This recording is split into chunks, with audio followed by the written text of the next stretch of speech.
And we're back. We are back. We are back. And in this business segment of Drone Photography Podcast, we're going to talk about how to name or things to consider when trying to name your drone photography business or your drone business to that matter. And also a few things to consider when to building your website and whether to use WordPress or some of the website builders. What are the advantages? How does that connect to what you should name your business or what the focus of your business is? So I know that you are now. We'll start with Micah actually, because Start with me. you are. This is very timely for you. We were. I remember we had a few conversations recently about the direction that you want to take your own business in. So you have a website right now that it's a business that you name Helios UAS. Helios UAS, and you're trying to go in a little different direction. So Yeah, more of a freelancer type of vibe. Can you talk to me a little bit about why and what is it that you're trying to turn into, and what is your objective with this move? Why do you So, feel that? well, rather than building my own network, I'm trying to join other networks. If that Okay. makes sense. Okay, so Is that okay? that's more. Yeah, that does make sense. So let's roll this back a little bit, though. So, what was Helios UAS? What was your original plan with this when you were starting that business? Oh. Why did you name it like this? And so, what clients were you trying to service? Who were you trying to talk to or network with? And why did you? What role that the played short answer? in the name that you chose? The short answer is I have no idea. You have no Because I idea. didn't know what I was doing. Well, okay, so you bought a drone and you wanted to build a website. Yeah. So when you were putting things on that website, you probably had to have an idea what you were trying to do. Yeah, no, I was going for like a company type of look. Like I have this organization, Okay.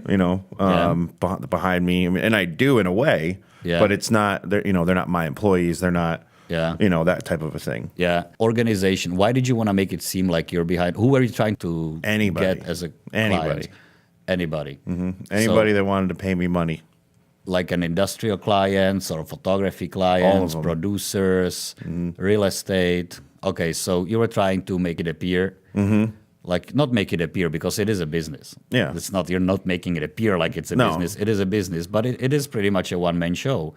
That's what I did with, I went into it with a similar thing. I'm going to try to make it seem, I didn't use the we. I see it a lot of times when Well, you have, fake it till you make it slogan. fake it till you make it. You That can kind get of them a all thing. fooled. But if the website is full of we and us and blah, blah, blah, and then you go to like about us and it's one person, it's kind of, sometimes people, when they do the research now and they shop around, they do, I think, look those things up. And I can see it. I can actually back it up with the stats because I have a Google Analytics. And it can show you a behavioral charts of people who go to your website and what they do. So once they get to the main page, landing site, it can show you what's the next step if they click on another page. And you know what's the second page that most people click after they land on our website, on the homepage? It's not a portfolio. It's not any of the other links. It's not what is our YouTube channel. It's about us. Yeah. Who are you? Who are these people? Yeah. So that's an important section. And I think it's a little confusing to people. I think it worked in the time when we did it, maybe. It sounded like a good idea because everybody was doing it.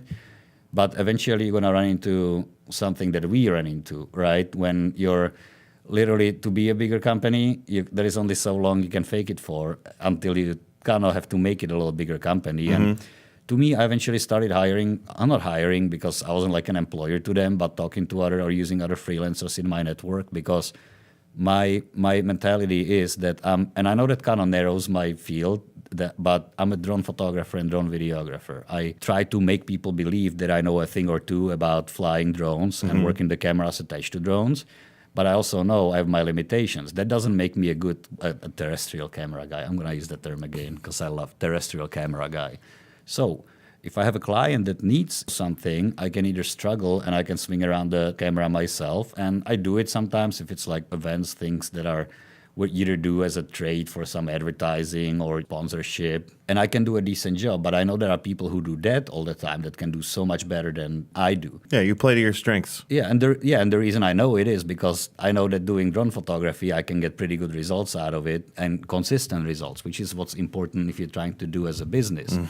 So I do try to focus on the part that I do well in and try to work with other people when it's appropriate. And eventually, when the business grows, then you add people who can help with sales and who can help with the financials of the company, running it as a corporation, running it in multiple states, because you could never do, say, with our drone program, we're about to be in 4 states. So you're running your business in 4 states, and there are different rules, different taxes, different people doing this for you, and the drone photography is just a part of it. So eventually you're going to grow it to a larger team, or you can decide to be a freelancer and take that side and say, I'm going to network with people. I'm going to call on people when I have some project, and I'm going to hope that they're going to call on me when they have some project that they need a drone help with. And it seems to me that you got to the point where, when I got to the point, I chose, hey, maybe I'll try to find some other guys. And it seems like you chose the freelancer. Yeah, well, path. one of the reasons is I started to get calls that are way outside of my wheelhouse. And Yeah. there's no way that Yeah. I could fake that. Yeah. Okay. So You know? that's an important So advice you- too. Somebody who's trying to like get their business going, know your limitations. Yeah. Network. But go ahead. Sorry. Oh, that was really all I was going to say. All right. So you're deciding to get rid of, or no longer to try to do the Helios UAS thing. Yeah. Because you're trying to switch it to your personal portfolio more along that line, to be the Micah Bernstein photography, or whatever you're gonna call it. I know you enjoy the ground camera and all that work too, and I think what you're doing, because you're trying not to seem like a competition to people who can possibly actually be a part of your network, Right. and work with you. Okay, so that is the plan. So that's one of the reasons too that I considered when I thought about, like, okay, there are a lot of people who would advise you to add a ground photography service and ground video service. And a lot of times it's about like real estate and some of the run-of-the-mill jobs. And it's appropriate. You can totally do that. But I think that if you do that and you present yourself as a production company, then some of the production companies that may reach out to you as a good drone photographer, and they have a budget to have a separate person just on that detail, may see you as a competition and not reach Right. out to you for that reason. So that's another thing to consider. And I think it's pretty smart of you actually to build it along the side of the personal portfolio. If you value the freedom, you want to be part of project-based teams. Yeah, yeah. Not necessarily the business-based teams. It's a good way to do it. I don't think it's wrong to call a small business a name if you want to have a good name, and we're going to get to choosing name hopefully soon, because this is what we named this segment. I think that it's very important to kind of work it backwards. It is part of naming your business, because first figure out what is it that you want to do, what is your market, who are the clients you want to work with. Are these production companies? Are you trying to be a photographer? And are these production companies that you're after? Then try not to advertise yourself as a production company. Right. And do something that you're doing. Try to build a good personal portfolio. So make it about skill, make it about variety.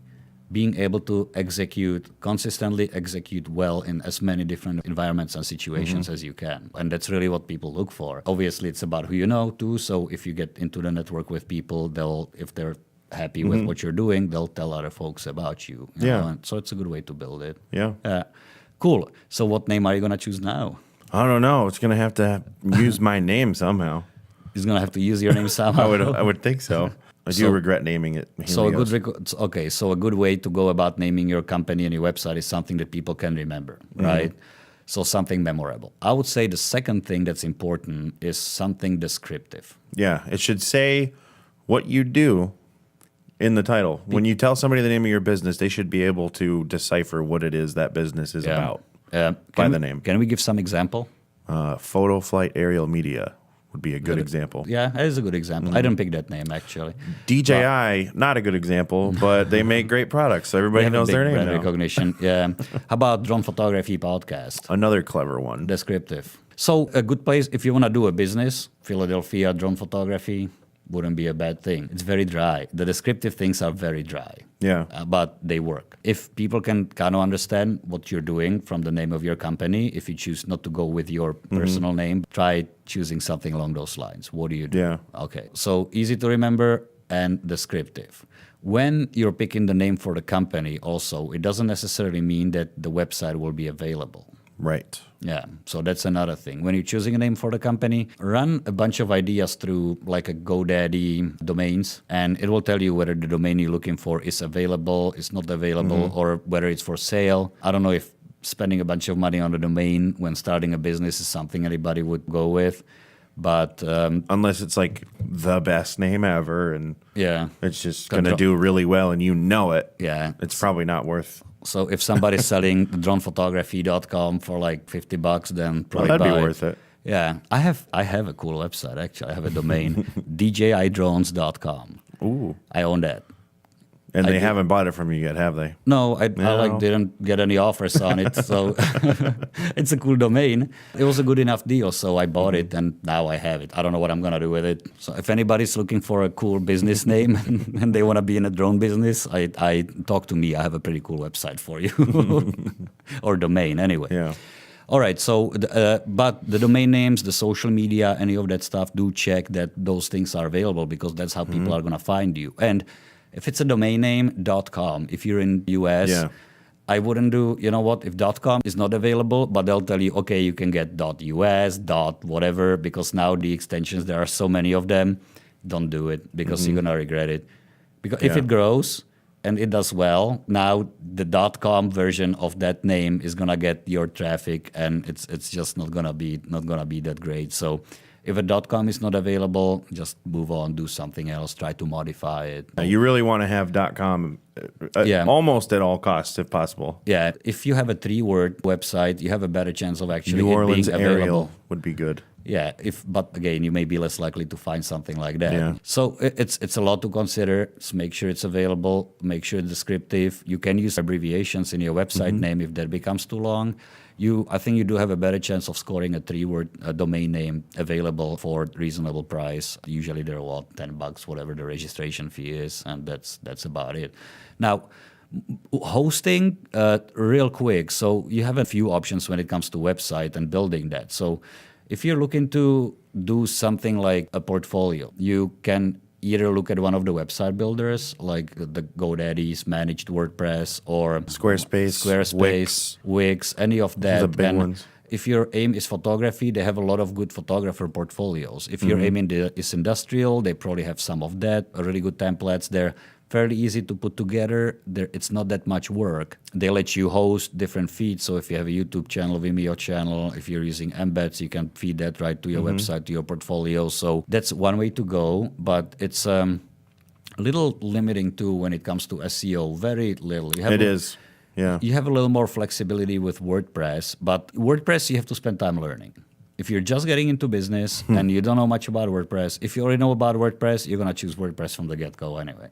Yeah. Now, if you're just getting into the business of drone photography and you have all these other things to worry about, like promoting it and actually building the website and all that, it's okay to go with one of the builders. My first website was a builder. Yeah, I use Squarespace still. Yeah. If you're already doing WordPress, go for it. If you know somebody who can take you through it, who can help you out, it's not that difficult. You don't have to do, for the most, you don't have to do some like terrible coding. I code a little bit, but I mostly like copy and paste stuff from help guides. So it's not really, I can't like code in the whole website in a WordPress. I know how to work a good theme. If you're using WordPress, and I guess it applies to the builders too, spend some time looking at the theme. And again, it has to line up with what you're doing. So if your business is visual, it's a photography and video, pick something that's a portfolio, pick something that really looks good, that loads fast. If your business is more industrial and it's standards and it's procedures and it's training or anything like that, pick a website that has a little bit more industrial look. I'm not gonna say not flashy because I wouldn't say that your photo and video site should be flashy, but it has a little different feel to it than the website you consider, visual media website. So again, it's whatever theme you pick, it should reflect the business that you're doing because they're not that easy to change later. No. And you usually pay for it in SEOs. Right. Yeah. But we'll talk a little bit more about SEOs in another segment and how to do that. I think we'll leave it there. If you guys have any questions about this, let us know. If you're listening to this on a podcast, you can actually find a link in the show notes. Just hit the link and you can leave a question or your comment about this right there on our website, dronephotographypodcast.com. And we'll be there to answer. And we will be back right after this.